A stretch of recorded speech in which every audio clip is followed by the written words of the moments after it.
What's up, guys, and welcome back to my channel. So tonight we're going to be reviewing BET Presents The Encore. This is season 1, episode 2. Stay tuned to the other side and I'll give you my opinion. Give me the music.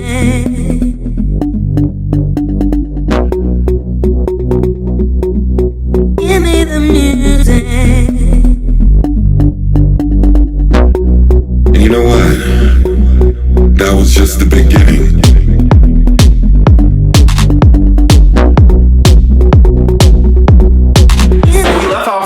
Episode where we saw Aubrey creating a wedge between the girls, because I feel like some of the girls in the group, particularly Fallon and Felicia, as well as Aubrey, they recognize that Irish and Lamisha aren't great performers or singers at all. So Aubrey's idea is to create 2 groups. So the girls are kind of still stuck on that, with Aubrey creating a division in the group, and Aubrey's kind of stuck on that divisive word as well. So this is where we are. Shout out to Aubrey. I took the liberty, since my last video, I feel like I was a bit harsh on Aubrey, and I want to give a shout out to her because I actually took the opportunity this past week to look at old clips of Making the Band, and I want to say that she was extremely instrumental in creating that space with those girls. She did things in the group that was maybe unpopular in the moment, but actually got them to the next stage or process in creating a band. So I definitely don't want to take away her accolades as far as the ability to be in a female group and to be a collaborative and to I don't know, give ideas to the group that maybe don't look right in the beginning just because of the appearance, and not only the appearance but also just knowing her history and how she gets down. I feel like it's so easy to kind of like boggle down on her and just like, you know, tear her down even more. So I was harsh on her my last review of this show, and I want to kind of just give a shout out to her for being a trailblazer in a way, because Making the Band with Diddy, actually, that was history. Is you ready or is you ready? So Sia comes back on the scene and she's on the TV and she's giving the girls instructions on how they will actually vote on who they feel should be the queen of the, you know, this collective. And what I thought when I actually even was watching last week, I thought it would be really, really cool if the audience could be interactive in a way to where we could, you know, form the group of our liking, you know. And I think that collective as a whole, you know, everybody, all the fans and stuff, I think that we would be able to make a perfect group, because these women are actually talented. They are extremely talented. Needless to say, Pam actually gets voted as the queen, and I think that it is rightfully so, just with the aura and the spirit that Pam brings into the space. And I feel like she has a fairness as well. You can fool some of the people some of the time, but you can't fool God none of the time. I really, really like the spirit that Pamela has. Like, it's really it's different. It's very different, but it's also calm, and it's not a force that you feel like, oh my God, I gotta believe the way she believes, or I gotta, you know, make sure I do, you know, certain things to make her feel comfortable. I don't get that energy from her, but I also understand that when you think differently than everybody else, sometimes you have to be boisterous and you have to say it. And she is very vocal in her faith and in her foundation of, you know, what is right for her. You know, experiencing alcoholism in the way that she had, especially, you know, being a star, I'm sure she had to encounter some things that are unconscionable, but I'm glad to see a woman of her stature just on this show, able to kind of shine a light. So Cosign Sexy Ass and Elijah is back to record. They want to make a song today because there's no record yet. They've been in the house for, what, 2 days now, and there hasn't been any formulation of any kind of record. So they are getting the girls into the studio to see how they sound on a track, and Fallon turns it out. I can see Lamisha and what's her name? Irish off to the corner, like sweating, like, oh my God, like, you know. I'm giving away all of my love to you. So Irish is in the booth, and She doesn't sound right. The girls are on the other side of the room making faces. Lamisha is feeling very uncomfortable. So Fallon actually goes into the booth and gives Irish some pointers. You know, maybe instead of just, you know, going through it, you pronounce the words and actually say the words. And, you know, I don't know. I think what she was saying actually was very genuine and it came from a good place. I absolutely believe that. But with the history of what the twins have shown the house now, it's kind of difficult to believe it. So Irish sees it as like, you know, bitch, I sold more albums than you. Sit the fuck down. I know what I'm doing. So Misha gets into the studio or into the booth and it's like, no. It's a hard no. And the girls seem really nice and really sweet, but like, I just don't see it for them. I'm sorry, I don't. Keely gets us in the booth and she like, I'm giving away all of my love to you, but like on a really, really low octave. And it's like, she's giving me like TLC vibes from this. I don't know if you guys heard that, but I definitely get TLC vibes. But also like, why are you in the studio when you are the creative director? Like you have already eliminated yourself from the collective as far as, you know, singing and performing. So why are you in the studio? And that's where a lot of the girls actually feel like, why is she here? You know? Damn. So like, even last episode, I was getting these vibes from Pam, but I was like, no. And I don't have good gaydar, by the way. Like, my gaydar is, like, the worst. But Pam was giving me, like, real strong vibes. Like, you know. And so, in this particular scene, Pam is sitting on the sofa. Aubrey is sitting on the floor. And Aubrey has her arm on Pam's knee. And she's, like, kind of, like, stroking her knee a little bit. Now, in my life, my family and friends, we do stuff like that all the time. And we don't think anything of it. Like, you just do it and it's whatever. Like, we're touchy, feely in that kind of way. But it's never like sexual or anything like that.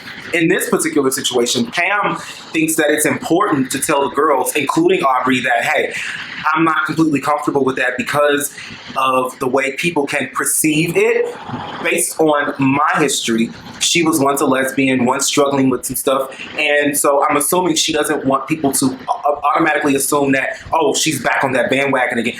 That's the way I'm taking it.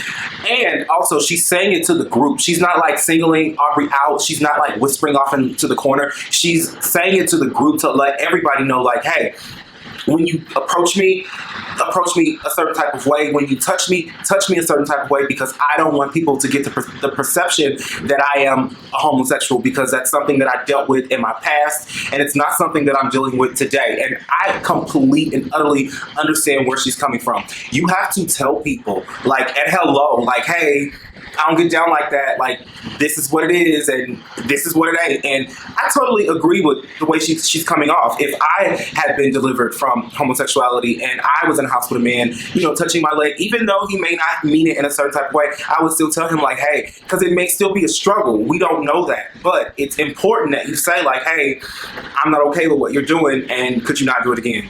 That's all. So a couple of girls, Aubrey as well as Keely was actually in a lesbian relationship once upon a time before she was married. But Aubrey took it personal because it's like, where did that come from? And I understand their perspective as well. Like, what are you talking about? We're just having a conversation and I'm just sitting next to you. So I get that. But at the same time, I think people fail to relate to other people's trauma or experiences. So it's like, discount it and then put it down instead of dealing with it head on.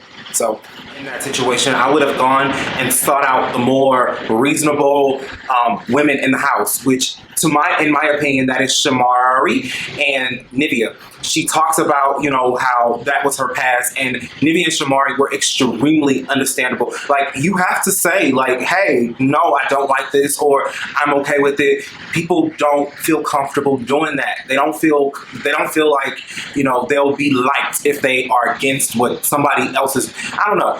I enjoyed this moment. It was very honest. It was very open. I know that Aubrey is a little offended by it, and I'm sure it's probably going to come up again. Nivea, like I said last week, is a mood. Like, hello, like it's Nivea. She's so freaking cute, and like she's on the elliptical. Like if I go to the gym, I get on the elliptical. I don't want to get on anything else but the elliptical.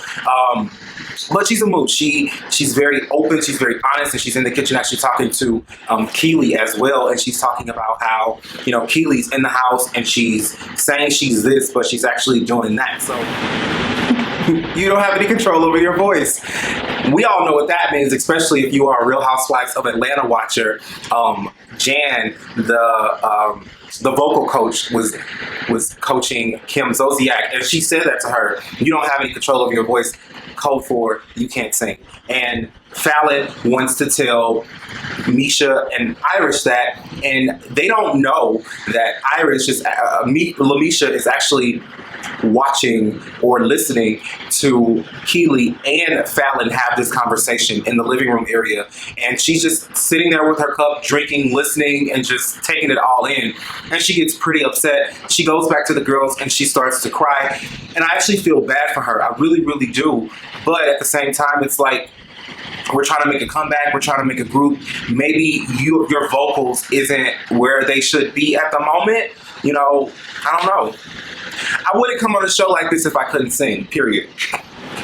Just like the Black Queen she is, Pamela takes this opportunity to have a discussion amongst the group, and she decides, because every woman in the room is a queen, she decides to take her crown off. Absolutely commendable. I expect that from her. What more can I say? In the words of Nivea, let the drama begin. So the first topic is Lamisha explaining to the group that she overheard a conversation between Keely and Fallon talking about how Lamisha as well as Irish not being in their element, and not being up to par with the other girls. Jamisha feels a certain type of way about this, and I don't blame her, but at the same time, I don't think what was said was wrong. I don't think it was wrong. Maybe it should have been a more private conversation where they weren't in a room where they could have been heard, but I just don't see where they did anything wrong in that conversation. Maybe you have a different opinion. Make sure you drop a comment in the comment section. Let me know how you feel, but I just don't see it. The next topic is Keely thinking or feeling that she has seen people be unprofessional, especially with the way Pam came off with the lesbian talk the day before. And again, that's another conversation that I don't see how it went wrong. You have to say how you feel, period. And then she says that homophobia shit. Like, I didn't get homophobia at all. Like, I don't know where she got that from. I'm assuming she's trying to use like trigger words or something like that, but I did not get that from her. I did not get that from Pam. Did you get it from her? Let me know. Definitely let me know. So let's be clear. Keely identifies as a bisexual, but she's married to a man, and she's extremely upset, and she throws out the homophobic word.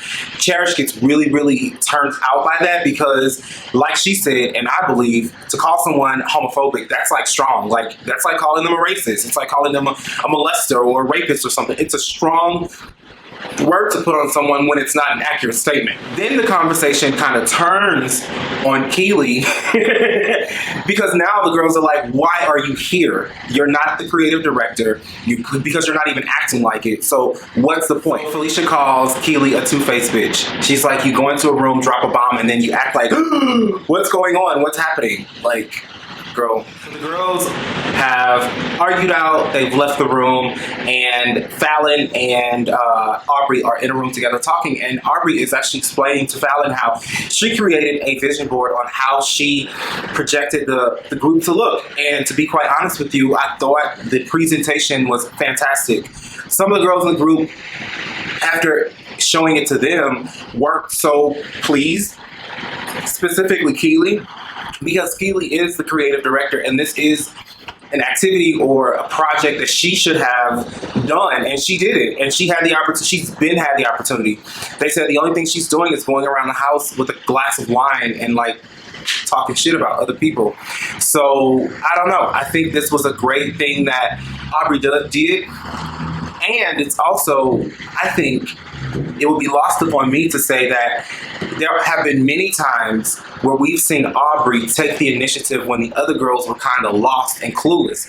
Even when it came to battling, P. Diddy, Aubrey was always, ready. She just was ready, and she always had an answer or response, or, she just wasn't just sitting there. She always was taking the initiative to either, add a certain part or feel to a song, or, express an opinion that the group felt that the group couldn't say, but she said it. And I don't know, this just goes in her character. So like I said, last week I kind of went in real hard on her, and I just also want to express that fire and that motivation behind her as well.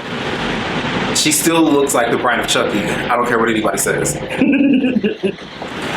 One thing that kind of stood out was when Fallon kind of stood up and defended Keely, because one of the girls actually called her a bitch the day before. So it was kind of weird that she actually stood up in defense of her. And I don't know, it's just really weird. And she consoles her and all that. It's that bond that I feel like women, specifically black women, have that nobody can take away. It's that compassion, that love, and that I see you're hurting, and what can I do to fix it? Even though the day before, like, I called you a bitch, like, I'm still here. I'm still here for you. So the episode ends with Cherish consoling Keely, and Keely's confused because they were just calling her a two-faced bitch the other day, and she's like, where's this coming from? Then we move on to what's to happen next episode, and I don't know, it's weird. Like, the girls that can't sing are the ones that are less involved in the functionality of the group, and I feel like when you can't pull your weight in one way, you should definitely go overdrive in other ways. That's just me. I don't know. But guys, thank you so much for watching. Please make sure you like and subscribe. I see y'all watch my videos. Even when I'm sleeping at night, I wake up in the morning and I see that 100 people have watched my videos and even maybe liked or commented, but you're not subscribing to my channel. So make sure you subscribe to my channel. It will encourage me to continue to create videos and content for you guys. Thanks so much. I'll talk to you next time.